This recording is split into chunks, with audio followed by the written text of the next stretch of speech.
कक्षा के लिए तृतीय भाषा हिंदी में लगा हुआ पाठ भीम और राक्षस।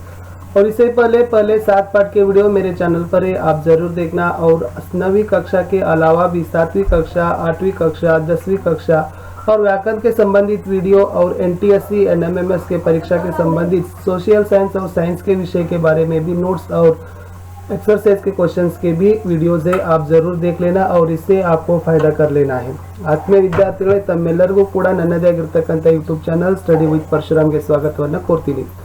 ಇದು 9ನೇ ತರಗತಿಯ ತೃತೀಯ ಭಾಷೆ ಹಿಂದಿಯಲ್ಲಿರತಕ್ಕಂತ ಒಂದು 8ನೇಯ ಪಾಠ ಭೀಮ್ और ರಾಕ್ಷಸನ ಪಾಠದ ವಿಡಿಯೋ ಇದಾಗಿದೆ। ಇದಕ್ಕಿಂತ ಮುಂಚೆ 7 ಪಾಠಗಳ ವಿಡಿಯೋಗಳಿದಾವೆ। ಅಷ್ಟೇ ಅಲ್ಲದೆ 7ನೇ ತರಗತಿ, 8ನೇ ತರಗತಿ, 10ನೇ ತರಗತಿ ಮತ್ತು ತಮ್ಮ ಗೆಳೆಯರಿಗೂ ಕೂಡ ಶೇರ್ ಮಾಡಲು ಮರೆಯದಿರಿ। ವಿಡಿಯೋ ಇಷ್ಟ ಆದರೆ ಲೈಕ್ ಮಾಡಿ, ವಿಡಿಯೋದ ಅನಿಸಿಕೆಗಳನ್ನು ಕಮೆಂಟ್ ಬಾಕ್ಸ್ನಲ್ಲಿ ಪೋಸ್ಟ್ ಮಾಡಲು ಮರೆಯದಿರಿ। ಹಾಗಾದರೆ ಶುರು ಮಾಡುವ ಈ ದಿನದ ಒಂದು ಪಾಠ 9ನೇ ತರಗತಿಯ ಹಿಂದಿಯಲ್ಲಿರ್ತಕ್ಕಂಥ ಪಾಠ 8 ಭೀಮ್ और ರಾಕ್ಷಸ್। ಸೊ ಈ ಭೀಮ್ और ರಾಕ್ಷಸ್ ಅಂತಕ್ಕಂಥದ್ದು ಮುಖ್ಯವಾಗಿ ಒಂದು ಪೌರಾಣಿಕ ಕಥೆಯಲ್ಲಿರ್ತಕ್ಕಂಥ ವಿಷಯವನ್ನು ಹೊಂದಿದೆ। ಸೊ ಕಥೆಯಲ್ಲಿ ಏನಿದೆ ಏನೆಲ್ಲ ಇದೆ ಅಂತಕ್ಕಂಥ ಮುಂದೆ ನಾವು ಪಾಠದಲ್ಲಿ ಏನು ಮಾಡ್ಕೊಳ್ಳೋಣಪ್ಪ ಅಂದರೆ ತಿಳಿದುಕೊಳ್ಳೋಣ। बच्चों, भीम और राक्षस यह पाठ पौराणिक कथा का एक सार है और इसमें क्या हुआ है और आपको क्या सीख लेना है, इसके बारे में पाठ के अंतर्गत हम जानकारी प्राप्त कर लेंगे। सो ಮುಖ್ಯವಾಗಿ ಈ ಪಾಠದಲ್ಲಿರ್ತಕ್ಕಂಥ ಒಂದು ಪುರಾಣ ಕಥೆಯ ಸಾರಾಂಶ ಇದೆ। ಸೊ ಏನೆಲ್ಲ ಆಗಿದೆ ಅಂತಕ್ಕಂಥದ್ದನ್ನು ಪಾಠದ ಒಳಗಡೆನೆ ನಾವೇನು ಮಾಡೋಣಪ್ಪ ಅಂತಂದರೆ ತಿಳಿದುಕೊಳ್ಳಲಿಕ್ಕೆ ಪ್ರಯತ್ನವನ್ನು ಮಾಡುವ। बच्चों, इस पाठ की रूपरेखा इस प्रकार है। ಸೊ ಪಾಠ ಈ ಕೆಳಗಿನ ಒಂದು ರೂಪುರೇಖೆಗಳನ್ನು ಹೊಂದಿದೆ। ಸೊ ಪಹಲ ಹೇ ವಿಧ। ಸೊ ಮೊದಲಿಗೆ ಪಾಠದ ವಿಧವನ್ನು ನೋಡೋಣ। ಎರಡನೇದು ಆಶಯ ಇದೆ, ಮೂರನೇದು ಲೇಖಕ ಪರಿಚಯ, ಸೊ ನಾಲ್ಕನೇದು ನಯ ಶಬ್ದೋं के अर्थ, ಆಮೇಲೆ ಪಾಠ का ಸಾರಾಂಶ और ಕಡೆಯಲ್ಲಿರ್ತಕ್ಕಂಥದ್ದು ಪ್ರಶ್ನೋತ್ತರ। ಸೊ ಇವೆಲ್ಲ ವಿಷಯಗಳನ್ನು ನಾವೇನು ಮಾಡ್ಕೊಳ್ಳೋಣಪ್ಪ ಅಂದ್ರೆ ಈ ವಿಡಿಯೋದಲ್ಲಿ ತಿಳಿದುಕೊಳ್ಳಲಿಕ್ಕೆ ಪ್ರಯತ್ನವನ್ನು ಮಾಡುವ। ಸೊ ಮೊದಲಿಗೆ ಪಾಠ ಏಕಾಂಕಿ ವಿಧ का है। ಸೊ ತಮ್ಮೆಲ್ಲರಿಗೂ ಕೂಡ ಗೊತ್ತೇ ಇರತಕ್ಕಂಥದ್ದು ಪಾಠ ಇದೇನಿದೆಪ್ಪ ಅಂತಂದ್ರೆ ಪಾಠ ಏಕಾಂಕಿ ವಿಧದಲ್ಲಿದೆ। ಹಾಗಾದ್ರೆ ಸೊ ಏಕಾಂಕಿ ಅಂತಂದ್ರೆ ಏನಪ್ಪ ಅಂತಂದ್ರೆ एक अंक का नाटक। सो एकांकी तो नाटक एक प्रकार है, ओके। और इसमें एक ही अंक होता है। एक अंक इसका अर्थ है कि बच्चों एक ही दृश्य। ಸೊ ಒಂದೇ ದೃಶ್ಯದ ಒಂದು ಏನಾಗಿರ್ತದಪ್ಪ ಅಂತಂದ್ರೆ ಕಿರು ನಾಟಕ ಇರ್ತದ, ಓಕೆ। ಸೊ ಇದನ್ನ ಏನಂತ ಕರೀತಾರಪ್ಪ ಅಂದ್ರೆ ಏಕಾಂಕಿ ಅಂತ ಕರೀತಾರೆ। ಸೊ ನಾಟಕಕ್ಕೆ ಹೋಲಿಕೆ ಮಾಡಿದ್ರೆ ನಾಟಕದಲ್ಲಿ ಹೆಚ್ಚು ದೃಶ್ಯಗಳು ಇರ್ತವೆ, ಏಕಾಂಕಿಯಲ್ಲಿ ಕಡಿಮೆ ದೃಶ್ಯ ಇರುತ್ತೆ। ನಾಟಕದಲ್ಲಿ ಹೆಚ್ಚು ಪಾತ್ರಗಳು ಇರ್ತವೆ, ಏಕಾಂಕಿಯಲ್ಲಿ ಕಡಿಮೆ ಪಾತ್ರ ಇರುತ್ತೆ। ನಾಟಕ ಹೆಚ್ಚು ಸಮಯದಲ್ಲಿ ಅಭಿನಯವನ್ನು ಮಾಡ್ತಾರೆ, ಆದರೆ ಏಕಾಂಕಿ ಕಡಿಮೆ ಸಮಯದಲ್ಲಿ ಅಭಿನಯವನ್ನು ಮಾಡ್ತಾರೆ। ಇದು ಏಕಾಂಕಿ ಮತ್ತು ನಾಟಕದಲ್ಲಿರ್ತಕ್ಕಂಥ ಮುಖ್ಯವಾಗಿರ್ತಕ್ಕಂಥ ವ್ಯತ್ಯಾಸ ಆಗಿತ್ತು, ಓಕೆ।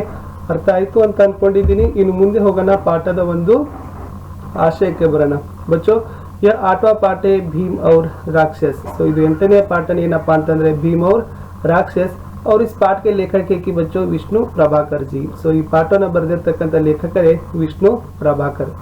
पाठ के आशय पर यह है, यह एक पौराणिक एकांकी है। ಹೇಳಿದ್ದೀನಿ, ಇದು ಒಂದು ಪುರಾಣ ವಿಷಯಕ್ಕೆ ಸಂಬಂಧಪಟ್ಟಂತೆ ಒಂದು ಕಿರು ನಾಟಕ ಆಗಿದೆ।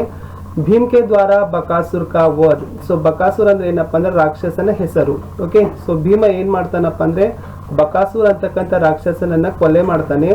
ಇಸ್ ಏಕಾಂಕಿ ಕಾ ಕಥಾ ಸಾರೆ, ಮುಖ್ಯವಾಗಿರ್ತಕ್ಕಂಥ ಈ ಒಂದು ಏಕಾಂಕಿಯ ಒಂದು ವಿಷಯನೇ ಇರ್ತಕ್ಕಂಥದ್ದು ಭೀಮ ಏನ್ ಮಾಡ್ತಾನಪ್ಪ ಅಂದ್ರೆ ಬಕಾಸುರ ಅಂತಕ್ಕಂಥ ರಾಕ್ಷಸನನ್ನ ಕೊಲ್ತಾನೆ। ದಾನವತಾ ಪರ್ ಮಾನವತಾ ಕಿ ಜೀತ್। ಸೊ ದಾನವತ ಅಂತಂದ್ರೆ ರಾಕ್ಷಸತನ। ಸೊ ರಾಕ್ಷಸತನದ ಮೇಲೆ ಮಾನವೀಯತೆಯ ಒಂದು ವಿಜಯ ಆಗಿರ್ಬೋದು।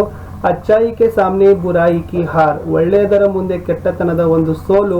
ಇಸ್ ಏಕಾಂಕಿ ಕಾ ಸಂದೇಶ, ಇದೇ ಈ ಒಂದು ಕಿರು ನಾಟಕದ ಮುಖ್ಯವಾಗಿರ್ತಕ್ಕಂಥ ಸಂದೇಶ ಇದೆ। ಒಂದನೇದು ದಾನವತಾ ಪರ್ ಮಾನವತಾ ಕಿ ಜೀತ್, ರಾಕ್ಷಸತನದ ಮೇಲೆ ಮನುಷ್ಯತ್ವದ ಒಂದು ಗೆಲುವಾಗಿರಬಹುದು। ಆಮೇಲೆ ಒಳ್ಳೆಯತನದ ಮುಂದೆ ಕೆಟ್ಟತನದ ಒಂದು ಸೋಲು, ಈ ಏಕಾಂಕಿಯ ಮುಖ್ಯವಾಗಿರ್ತಕ್ಕಂಥ ಒಂದು ಉದ್ದೇಶ ಇದೆ, ಆಶಯ ಇದೆ। ಇದಿತ್ತು ಈ ಪಾಠದಲ್ಲಿರ್ತಕ್ಕಂಥ ಒಂದು ವಿಧ ಇತ್ತು, ಆಮೇಲೆ ಇದು ಆಶಯ ಇತ್ತು। ಇನ್ನು ಮುಂದೆ लेखक परिचय। सो भीम और राक्षस पाठ के लेखक का नाम है कि बच्चों विष्णु प्रभाकर जी। और यह तस्वीर है जो विष्णु प्रभाकर जी का ही है। सो ಈ ಲೇಖಕರು ಯಾರಪ್ಪ ಅಂತಂದ್ರೆ ವಿಷ್ಣು ಪ್ರಭಾಕರ್ ಅವರು। ಸೊ ತಾವು ನೋಡ್ತಕ್ಕಂಥ ಚಿತ್ರದಲ್ಲಿರ್ತಕ್ಕಂಥವ್ರು ಯಾರಪ್ಪ ಅಂತಂದ್ರೆ ಸೊ ಭೀಮ್ और ರಾಕ್ಷಸ್ ಪಾಠವನ್ನು ಬರೆದಿರ್ತಕ್ಕಂಥ ಲೇಖಕರು ವಿಷ್ಣು ಪ್ರಭಾಕರ್ ಅವರು. ಅವರ ಒಂದು ಪರಿಚಯ. प्रसिद्ध रेडियो नाटककार श्री विष्णु प्रभाकर 1912 से 2009, इनका जन्म मीरापुर जिले के मुजफ्फरनगर उत्तर प्रदेश में हुआ था. ओके, ಏನಾಗದಪ್ಪ ಅಂತಂದ್ರೆ ಮುಖ್ಯವಾಗಿ ರೇಡಿಯೋ ನಾಟಕಕಾರರು ಅಂತೆ ಪ್ರಸಿದ್ಧಿಯಾಗಿದ್ದಾರೆ ವಿಷ್ಣು ಪ್ರಭಾಕರ್ ಅವರು. ಅವರ ಜನ್ಮ ಆಗಿರ್ತಕ್ಕಂಥದ್ದು 1912ರಲ್ಲಿ, ಮರಣ ಆಗಿರ್ತಕ್ಕಂಥದ್ದು 2009ರಲ್ಲಿ. ಓಕೆ, मीरापुर ಜಿಲ್ಲೆಯ ಮುಜಫರ್ ನಗರದಲ್ಲಿ ಇವರ ಜನ್ಮ ಆಯಿತು. ಸೊ ಇದಿರ್ತಕ್ಕಂಥದ್ದು ಉತ್ತರ ಪ್ರದೇಶ ರಾಜ್ಯದಲ್ಲಿ.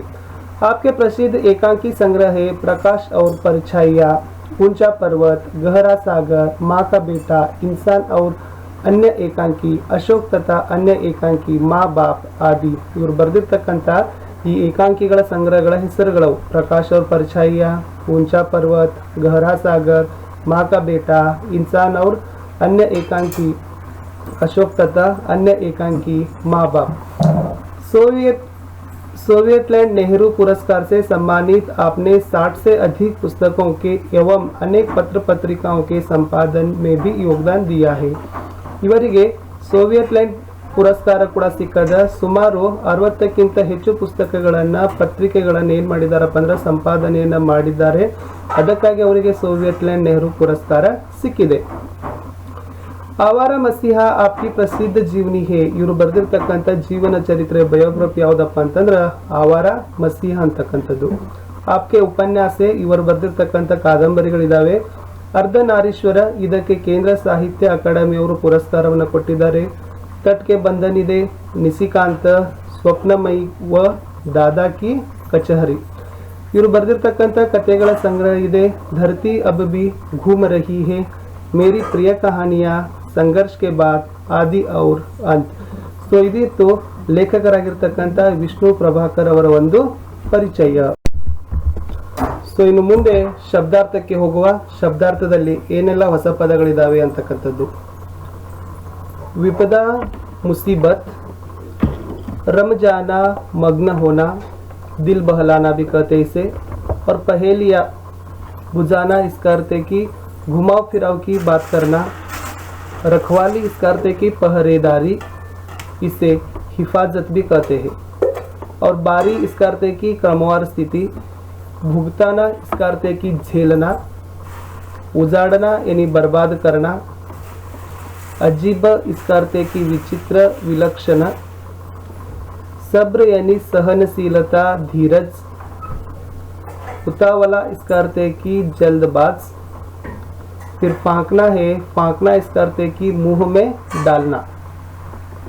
बहकाना यानी चकमा देना, धोखा देना भी कहते हैं. फिर जबान संभालना इसका अर्थ है कि बोलने में उचित अनुचित का विचार करना. साबुत यानी सब, समूचा. शरारत इसका अर्थ है कि दृष्टांत शैतानी, दुष्टत्व शैतानी है. तंग करना इसका अर्थ है कि परेशान करना. फिर लाश इसका अर्थ है कि शव. हकलाना यानी रुक रुक कर बोलना. यह थे बच्चों इस पाठ के नए शब्दों के अर्थ पर.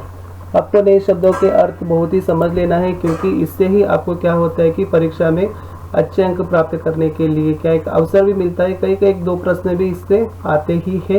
एकल शब्द में भी अलग अलग प्रकार के प्रश्न भी आपको पूछा जाता है. ಈ ತರನಾಗಿ ಹೊಸ ಪದಗಳ ಅರ್ಥಗಳನ್ನು ತಾವೇನು ಮಾಡಬೇಕಪ್ಪ ಅಂತಂದರೆ ತಿಳ್ಕೋಬೇಕು. ಇದರಿಂದ ಪಾಠ ಸರಳವಾಗಿ ಅರ್ಥ ಆಗುತ್ತೆ, ಮತ್ತು ಶಬ್ದ ಸಂಪತ್ತನ್ನು ಕೂಡ ಏನು ಮಾಡ್ಬೋದಪ್ಪ ಅಂದರೆ ಹೆಚ್ಚಿಸಲಿಕ್ಕೆ ಒಂದು ಸಹಕಾರಿ ಆಗುತ್ತೆ. सो अब इस पाठ में कई मुहावरे हैं. इन मुहावरे के बारे में जानकारी प्राप्त करेंगे. ಈ ಪಾಠದಲ್ಲಿ ಕೆಲವೊಂದಿಷ್ಟು ಮುಹಾವರೆಗಳು ಬಂದಿದ್ದಾವೆ.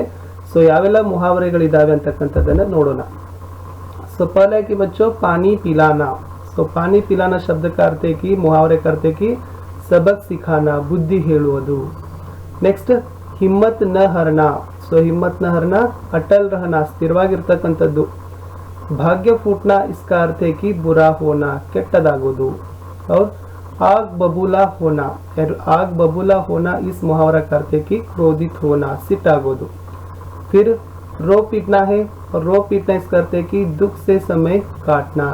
ಸೊ ದುಃಖದಲ್ಲಿ ನಮ್ಮ ಸಮಯ ಹಾಳಾಗತ್ತಲ್ಲ, ವ್ಯರ್ಥ ಆಗತ್ತಲ್ಲ, ಸೊ ಅದನ್ನು ಏನಂತ ಕರೀತಾರೆ ರೋ ಪೀಟ್ನ ಅಂತ ಕರೀತಾರೆ. ಸೊ ಇಷ್ಟಿತ್ತು ಈ ಪಾಠದಲ್ಲಿರ್ತಕ್ಕಂಥ ಒಂದು ಮುಹಾವರಗಳು. ಪಾನಿ ಪಿಲಾನಾ, सबक सिखाना, हिम्मत न हारना, अटल रहना, भाग्य फूटना, बुरा होना, आग बबूला होना, क्रोधित होना, रो पीटना, दुख से समय काटना. अब है बच्चों, हम पाठ का आदर्श वाचन करेंगे. ಸೊ ಪಾಠದಲ್ಲಿ ಸ್ವಲ್ಪ ಮಟ್ಟಿಗೆ ನಾವು ಏನು ಮಾಡ್ಕೊಂಡು ಬರೋಣಪ್ಪ ಅಂದ್ರೆ ಆದರ್ಶ ಓದಿನ ಕಡೆ ಗಮನವನ್ನು ಕೊಡೋಣ. ಸೊ ಈ ಓದುಗಾರಿಕೆ ಹೇಗಿರಬೇಕಪ್ಪ ಅಂತಂದ್ರೆ, ಸೊ ಲೇಖನ ಚಿಹ್ನೆಗಳನ್ನು ಗಮನಿಸಬೇಕು, ಸ್ವರಭಾರ ಹಾಕಬೇಕು, ಧ್ವನಿಯ ಏರಿಳಿತ ಇರಬೇಕು, ಉಚ್ಚಾರಣೆ ಇರಬೇಕು, ಧೈರ್ಯನೂ ಕೂಡ ಇರಬೇಕು. ಇವೆಲ್ಲ ಅಂಶಗಳನ್ನ ಒಳಗೊಂಡು ನಾವು ಆದರ್ಶ ವಾಚನವನ್ನು ಏನು ಮಾಡಬೇಕಪ್ಪ ಅಂತಂದ್ರೆ ಮಾಡಬೇಕು. ಸ್ವರಾಘಾತ್, ಬಲಾಘಾತ್, ವಿರಾಮ ಚಿಹ್ನ, धैर्य और ಆವಾಜ್ ಕಾ ಉತಾರ್ ಚಢಾವ್ ಇವೆಲ್ಲ ಅಂಶಗಳನ್ನು ಓದ್ಕೊಂಡು ನಾವೇನು ಮಾಡಬೇಕಪ್ಪ ಅಂತಂದ್ರೆ ಪಾಠವನ್ನು ಓದಿದ್ರೆ ಅದು ಒಂದು ಉತ್ತಮವಾಗಿರ್ತಕ್ಕಂಥ ಓದು ಆಗತ್ತೆ. ಸೊ ಮೊದಲಿಗೆ ನಾನು ಓದ್ತೀನಿ, ಸೊ ಆಮೇಲೆ ಪಾಠದ ವಿವರಣೆಯನ್ನು ನೋಡೋಣ. पहला दृश्य, मंच पर एक मकान के आंगन का दृश्य. गरीब ब्राह्मण का घर है, सभी रो रहे हैं, चारों ओर उदासी है. पर्दा उठने पर लोग रोते रोते बात कर रहे हैं. ब्राह्मणी रोकर, मैं कहती हूँ तुम मुझे जाने दो, बच्चे तो अब बड़े हो गए हैं, उन्हें संभालने में कोई कठिनाई नहीं होगी. ब्राह्मण, नहीं नहीं, तू कैसे जा सकती है, तू चली जाएगी तो घर में क्या रहेगा. बच्चे अभी इतने बड़े कहाँ हैं, फिर बेटी का विवाह भी करना है. नहीं, मैं ही जाऊंगा. ब्राह्मणी, अजी तुम कैसे जाओगे, तुम चले गए तो घर का सहारा ही चला जाएगा. नहीं, मैं ही जाऊंगी. ಈ ತರನಾಗಿರ್ತಕ್ಕಂಥ ಆದರ್ಶ ಓದು ಏನ ಮಾಡಬೇಕಪ್ಪ ಅಂದ್ರೆ ಉಚ್ಚಾರಣೆ ಆಗಿರ್ಬೋದು, ಧ್ವನಿಯ ಏರಿಳಿತ, ಲೇಖನ ಚಿಹ್ನೆಗಳು, ಆಮೇಲೆ ಸ್ವಲ್ಪ ಧೈರ್ಯದಿಂದ ಓದ್ರೆ ಇದೇನಾಗತ್ತಪ್ಪ ಅಂದ್ರೆ ಉತ್ತಮವಾಗಿರ್ತಕ್ಕಂಥ ಆದರ್ಶ ಓದು